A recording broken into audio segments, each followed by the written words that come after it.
नमस्कार, मैं हूं सौम्य प्रकाश बेटा और आज हमारे साथ हैं सुई मंदिर के पुजारी, फार्मेसी यूनिवर्सिटी पंजाब है, उनके डीन और चेयरमैन रह चुके हैं। और बड़ी बात है कि इतने बड़े ओहदे के बावजूद जो अपनी जड़ें हैं उन्हें नहीं भूले हैं। हम सुई माता मंदिर की ओर प्रस्थान कर रहे थे तो बीच रास्ते में ये भी जा रहे थे तो पता चला कि ये पुजारी हैं और जिस तरह से भाव रहता है सुई माता के प्रति शुद्ध भाव है, इसीलिए हमें लगा कि जो चंबावासी है उन्हें मालूम होना चाहिए कि चाहे जितने बड़ी आदमी बन जाएंगे, जितना बड़ा ओहदा होगा, यदि आप अपनी जड़ों से नहीं भूलेंगे तो अच्छा लगता है कि हम चंबिया है। अन्यथा कोई मतलब नहीं है कि आप बड़े बड़े ओहदे पर बैठे हैं, बहुत सारे पैसे हैं, यदि आप अपनी जड़ों को याद नहीं रखते हैं और अपनी जड़ों के साथ नहीं जुड़ते हैं तो कोई मतलब नहीं रहता है ओहदे का। स्वागत है जी आपका। धन्यवाद बेटा जी। सबसे पहले मैं तो आपका धन्यवाद करना चाहूँगा कि आपने हमें मुझे मौका दिया इस अवसर पर सुई माता के बारे में बोलने का। मेरा नाम तिलकराज भारद्वाज बनोट मल्ला से हूँ और 1968 से पंजाब यूनिवर्सिटी में रहा। पहले मैंने B.Pharm की, फिर M.Pharm की, फिर PhD की और साथ ही साथ PhD करते करते मुझे वहीं का जॉब मिल गया असिस्टेंट प्रोफेसर का। और I retired from university institute of pharmaceutical sciences Punjab university and served as professor, dean of pharmaceutical sciences faculty as well as chairman of the institute. और 2008-09 के आसपास मैं वहाँ से रिटायर हूँ। लेकिन सुई माता का तो अपना संबंध चंबा से ही है। जब मैं यहाँ स्कूल में पढ़ता था, ड्यूरिंग दोज डेज मैं सवेरे आप कह लो कि 8वीं 9वीं 10वीं या जो क्लासेस थी जो यहाँ मैंने की, उन दिनों सुई माता के परिसर में ही जाके सुबह 5-6 बजे पढ़ा करता था। तो मैं भी ये भी माता का ही प्रसाद है कि उन्होंने हमें इस जगह तक पहुँचाया। आशीर्वाद है। बड़ी बात है जो इन्होंने कही है कि आज सुई मेला का शुभारंभ हुआ है और जैसा कि इन्होंने जिक्र किया है कहाँ कहाँ रहे थे और कहाँ कहाँ उन्होंने अचीवमेंट की है। और बड़ी बात है, ये अपनी बात भूले नहीं है कि जब सुबह सुबह वो मंदिर जाकर वहाँ पढ़ाई करते थे और जैसा कि इन्होंने अपने भाव में कहा है कि हो सकता है कि माता का ही आशीर्वाद है कि वो इस ओहदे पर पहुँचे। पुजारी के तौर पर भी आपकी एक महत्वपूर्ण भूमिका रहती है। वो तो सच है कि भूमिका तो रहती है, लेकिन हम 3 क्या कहते हैं फैमिलीज हैं जो इसके पुजारी हैं। 2 तो यहीं पे पवन जी जिनका आज हो रहा है, आज इस बार वो पुजारी हैं। पिछले साल जो थे वो भारद्वाज थे, ये अपने हमारा वो था। और एक शारदा भारद्वाज वगैरह जो उधर है चौंतरा में रहते हैं, वो तीनों बारी बारी रोटेट करते हैं।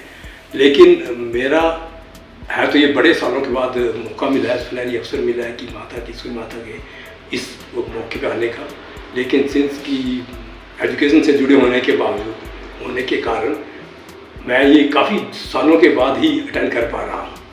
लेकिन मेरा ये रहा है कि जब भी मेरा चक्कर लगा है चंबा का, इरिस्पेक्टिव ऑफ कि भाई 6 महीने में लगे, साल में लगे, 2 साल में लगे, 3 साल में लगे, जब भी आया हूँ तो सुई माता के मंदिर जरूर माथा टेका है। ये तो बहुत ही मेरा रहा है। और मैं कई बार अपने प्लीज बहन जी को साथ में ले जाता, कई बार सभी कोई ना कोई, लेकिन सुई माता का जो मंदिर था वहाँ पे जरूर माथा टेके जाता हूँ, उनका आशीर्वाद लेके जाता हूँ। ये जो इंटरव्यू लिया जा रहा है इसका मतलब ये नहीं है कि इनका जो ओहदा है वो आपको बताया जा रहा है। हम इसलिए बता रहे हैं ताकि जो मूल जड़ें हैं चंबावासी की वो ना भूलें। संस्कृति के साथ जुड़ना चाहिए, लेकिन आजकल यूथ ज़्यादा तवज्जो नहीं देती है। ये तो है कि वैसे तो कहा ही है कि it is good to be nice but to be good is very very difficult. बहुत ही मुश्किल है अच्छा बनना। लेकिन उससे साथ साथ मैं ये भी कहना चाहूँगा कि जो हमारा चंबा का शहर है, लोग हैं, कल्चर है, वो संसारिक और संस्कारों से जुड़ा हुआ है राइट फ्रॉम द बिगनिंग। पुराने ज़माने में जब मैं यहाँ पढ़ा करता था तो सवेरे रोज़ पूजा करते थे, यानी उसके बाद फिर शाम को रोज़ धूप लगाना या कुछ करना, कोई ना कुछ एक्टिविटी रहती थी। और चंबा में ये जो है ना, जो एक पुराना ऐतिहासिक शहर होने के बावजूद जो कल्चर था चंबा का कल्चर, रिच कल्चर, ऐसा मैंने कहीं दूसरा कोई ना ही हिमाचल में देखा ना ही किसी भी देश में देखा। बहुत घुमा हूँ मैं, कैलिफोर्निया में भी रहा 10 साल और बाकी जर्मनी में, पेरिस में भी, इधर बाकी बहुत सारी देखी हैं। लेकिन ऐसा टुगेदरनेस ऑल्सो जो अपने चंबा के लोगों की आपस में जो मिलजुलता है, एकजुट होकर जो काम करना है, मिंजर का फेयर ले लो, चाहे ये ले लो, कोई भी फंक्शन हो, और उसके साथ साथ जो पुराने संस्कार हैं, जो हमारे जो त्यौहार हैं, रीति रिवाज हैं, वो नहीं भूले। और आप तो देखिए मेरे ख्याल से हमारे यही है कि जो गाने हैं हर एक सीज़न के अलग हैं, दिन के अलग हैं।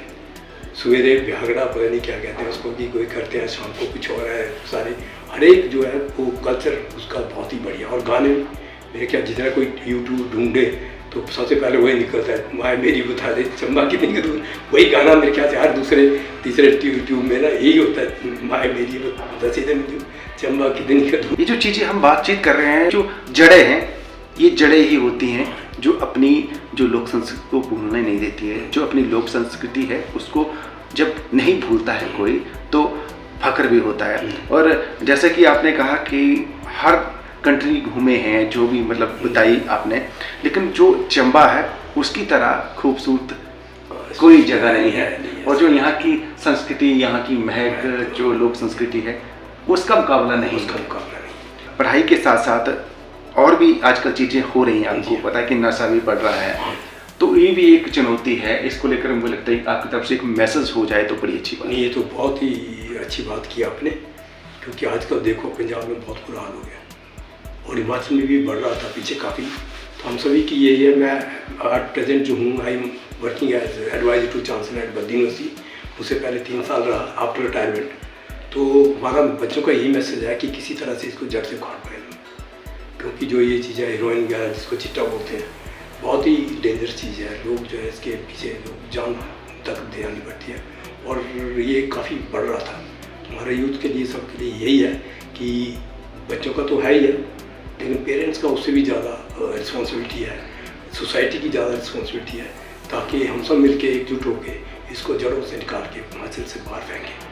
यही मेरा संदेश है। और अगर ये करेंगे तो हिमाचल जो स्टूडेंट्स हैं, they are very docile, very sincere, very dedicated, very hard working. एक बार मैं बेंगलोर गया हुआ था इंस्पेक्शन में, AICT की, all council of technical education की, किसी इंस्टीट्यूट की इंस्पेक्टर गया था। तो मैंने ऐसे ही पूछ लिया, मैंने कहा आपके पास कौन से बच्चे आते हैं, कहाँ से आते हैं, किस किस स्टेट से आते हैं। तो उनके जो मालिक थे कहते हैं जी हम तो फर्स्ट प्रेफरेंस जो होती है हमारी वो हिमाचल के स्टूडेंट्स की होती है। मैंने क्यों? कहते वो खाते पीते रिच है, कभी कोई प्रॉब्लम नहीं पैसे पूसे देने की या कोई लड़ाई झगड़ा का कोई कुछ नहीं। दूसरे नंबर कहते हैं नॉर्थ ईस्ट में, लेकिन कहते जो है ना ये हमारी हम जाके कैंप लगाते हैं ताकि हिमाचल के बच्चे ही आएँ। So that sort of feedback I got from institutions head. तो कह लो जो जितने उसके मालिक थे सारे की, जो हिमाचल में एक तो कोई बिना घर के नहीं है, सभी के पास ज़मीन है, सभी के पास अपना घर है, सारे परिवार जॉइंट फैमिलीज हैं। तो दैट वो भी बहुत बड़ा जो है ना फैक्टर है जिसने सबको बांध के रखा हुआ है। और संस्कार भी ऐसा कहीं और किसी स्टेट में आपको स्टूडेंट नहीं मिलेगा। तो अच्छी इमेज है हिमाचल, बहुत ही अच्छी है, बल्कि आप मानोगे नहीं। अभी मैं पीछे पूछ रहा था, जो HPRC के हमारे चेयरमैन थे वो भी और बाकी के भी, कि हमारे हिमाचल से कोई अराउंड 75-80,000 स्टूडेंट्स हर साल बाहर जाते हैं हायर स्टडीज़ के लिए या उसके लिए। लेकिन हमारे यहाँ 16-17 यूनिवर्सिटी होने के बावजूद भी 10-15 हज़ार से ज़्यादा हम उनको रोक नहीं सकते, क्योंकि जो बाहर वाली जो यूनिवर्सिटियाँ जो दिखा हुआ है, कोई और है, कोई इट में भी ट्राई सिटी में बहुत है, हमारे चंडीगढ़ के आसपास भरी पड़ी है, कोई रोक टोक नहीं उनके पास, कोई रेगुलेशन का कोई वो नहीं है। तो उसके कारण जो बच्चे जो फिर जो घर से निकलता है एक बार, अगर इंजीनियरिंग नहीं गया या कोई मेडिकल कॉलेज नहीं मिला, उसको नहीं मिला, तो कहते हैं ट्राई सिटी में पढ़ लो कहीं। जो कोचिंग के लिए जब वहाँ पे डालते हैं तो मुड़ के वापस नहीं आते। उसी के कारण कॉलेज की स्ट्रेंथ कम है, यूनिवर्सिटी की स्ट्रेंथ कम है। तो वो कुछ इस तरह से हम कोई अच्छी फैसिलिटीज उनको प्रोवाइड करें, अच्छी शिक्षा दें, ताकि वो हिमाचल में ही पढ़े, हिमाचल की यूनिवर्सिटी की प्रमोट करें। पोटेंशियल बहुत है बच्चों में, बहुत ज़्यादा।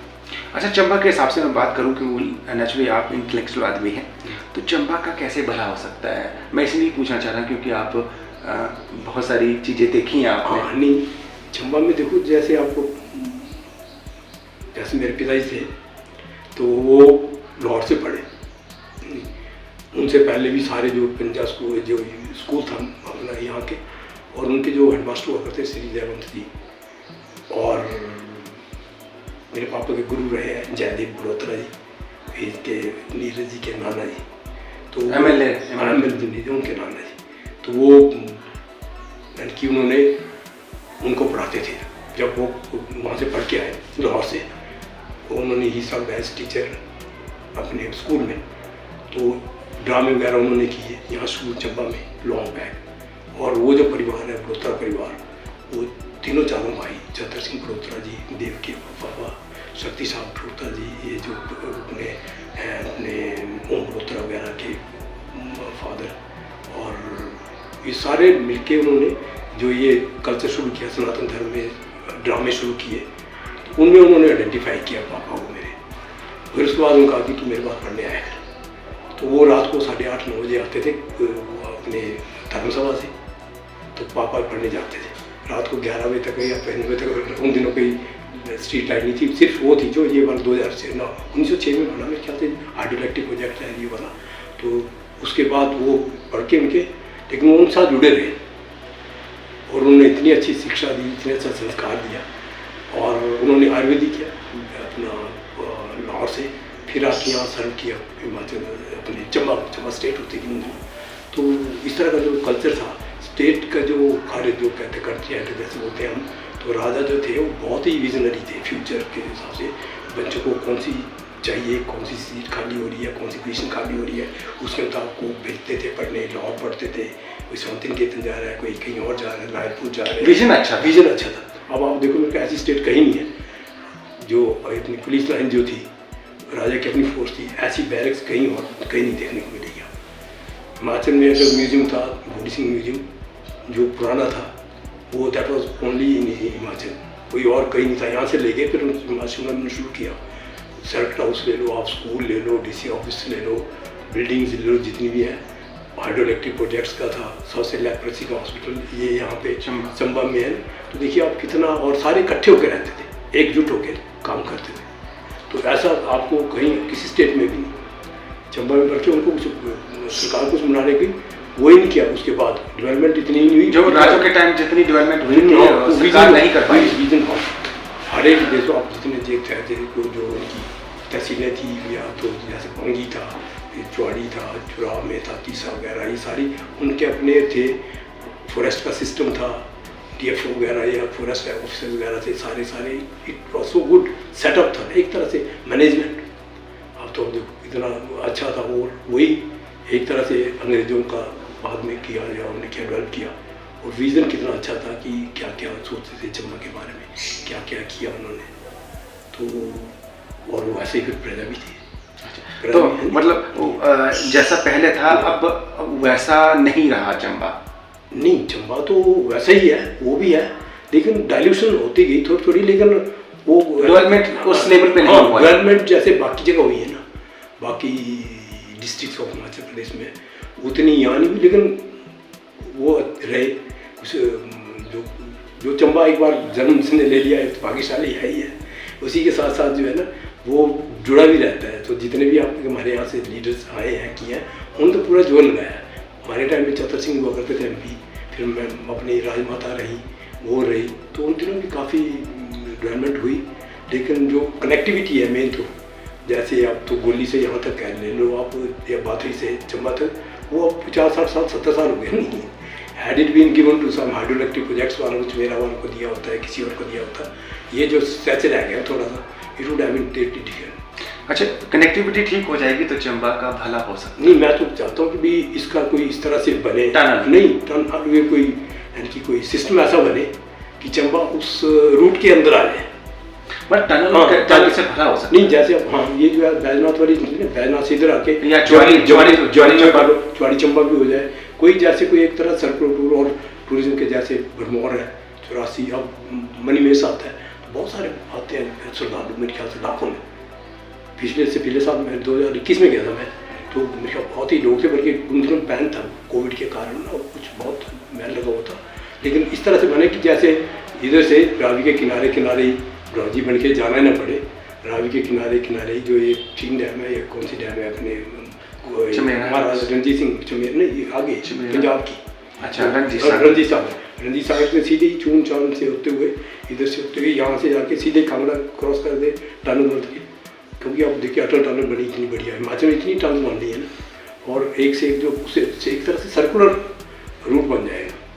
अच्छा, एंड में मैं ये आपकी तरफ से कोई मैसेज, क्योंकि जब यहाँ पर पढ़ते हैं, पढ़ लिख के माइग्रेट हो जाते हैं, फिर चंबा नहीं आते हैं, पेरेंट्स अपने हवाले रहते हैं, आजकल जो है ना जॉब रही नहीं और ये भी नहीं रहा कि गई चंबा में निकलेगी, चंबा ही रहेंगे, तो मेरे को बल्कि या तो पेरेंट्स साथ रखें या नहीं, वो तो उनके सारे ना कॉर्पोरेट सेक्टर में, इंडस्ट्री में या प्राइवेट सेक्टर में इतने स्ट्रेस है, स्ट्रेन है, पैसे थोड़े बहुत मिलते हैं ज़्यादा, लेकिन अब वो जो फैसिलिटी है, वो जो जॉब है, वो जो उतने पैसा है, वो उतनी चंबा में नहीं मिल सकती। लेकिन जो यहाँ की जो चंबा में है वो तो अपने आप को एक्सप्लोर कर सकते हैं ना। जैसे जिनकी ज़मीनें, सबके पास ज़मीनें थी चंबा में, सबके पास ज़मीनें हैं और आसपास ही हैं। हमारी भी थी, आधी तो चली गई, एक आधी रह गई कोई मेरे ख्याल से, क्योंकि हमने अपने आप किए नहीं, आगे थे काश्तकार रखे हुए, तो उनके नाम ही होगी। लेकिन जो बच्चे चंबा के हैं वो आप देखो, जब भी मौका मिलता है वो आते ही होंगे, ज़रूर आते होंगे, मेरा ऐसा मानना है, मेरा अपना मेरे पर चल ऐसे जड़ों से जुड़े होंगे, जुड़े जरूर होंगे, क्योंकि ये तो यूनिवर्सल ट्रूथ है। सर वाल्टर स्कॉट की एक पोइम है माय नेटिव लैंड, उसमें उसने यही कहा हुआ है कि भाई जो अगर कोई जमा है जिस धरती पे, उसके साथ जो अटैचमेंट है वो तो जीन्स में है। हाँ, जिसके अंदर नहीं है जीन्स में तो वो सबका है ही नहीं। लेकिन अगर वो कितना भी बड़ा हो जाए तो उसके लिए हमें कोई गुणगान नहीं करना चाहिए, एंड कोई वो नहीं, उसका तो होगा ही, लेकिन जो है उसके साथ तो वो जो है ना, वो तो इट इज़ इंटरनल, वो ना बोलने की ज़रूरत है, ना कुछ करने की ज़रूरत है। आपने बहुत सारे देखे होंगे, बहुत सारे रिटायरमेंट के बाद अपने बचपन वाला, जहाँ पर उनका बचपन बीता है, वो देखने जाते हैं, चाहे गांव कैसा ही हो, किसी तरह का ही हो, तो वो it's inherited, it's part of gene के अंदर है। वो सारे जहाँ जिसने जन्म लिया हो, जहाँ उसके बचपन का बीता हो, एक बार कहते हैं ज़िंदगी छोड़ने से पहले वो रिविजिट करना चाहते हैं। बहुत सारे ऐसे हैं, बहुत सारे। आप मेरे को उसे पिक्चर भी आई होंगी, देखी होंगी आपने, वो भी यही संदेश देती हैं कि जो है ना ये, और सर वाल्टर स्कॉट तो थे ही थे माय नेटिव लैंड में, तो उन्होंने उसी बात को पूरे जोर शोर से प्रमाणित किया है। बहुत बहुत धन्यवाद। तो हम यही सुनना चाहते थे एंड में, बस जड़ों को मत भूलिए। बहुत बहुत धन्यवाद। बहुत बहुत धन्यवाद आपका भी, और मेरे को मौका देने का कि आपके थ्रू मैं चंबावासी से कुछ अपनी फीलिंग्स बयान कर पाया। Thank you.